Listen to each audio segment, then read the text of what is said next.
তিস্তা বহুমুখী প্রকল্পে সহায়তা করতে আগ্রহী ভারত। দুই দেশের প্রয়োজন পূরণ হয় সে বিষয়টি লক্ষ্য রেখে সহায়তা করবে দেশটি। ভারতের পররাষ্ট্র সচিব বিনয় মোহন কোয়েত্রার সঙ্গে বৈঠক শেষে একথা জানালেন পররাষ্ট্রমন্ত্রী ডক্টর হাসান মাহমুদ। দুপুরে নিজ মন্ত্রণালয়ে বৈঠক শেষে হাসান মাহমুদ প্রধানমন্ত্রী শেখ হাসিনার ভারত সফরের বিষয়েও আলোচনা হয়েছে বলে জানিয়েছেন।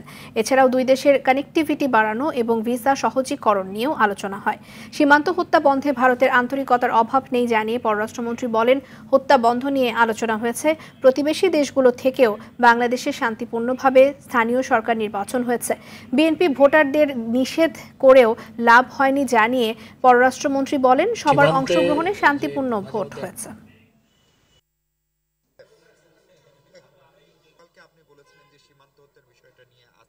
সীমান্তে যে মাঝে মধ্যে অ্যাট্রোসিটিস হয়, সীমান্ত হত্যা হয়, সেটি নিয়েও বিস্তারিত আলোচনা হয়েছে।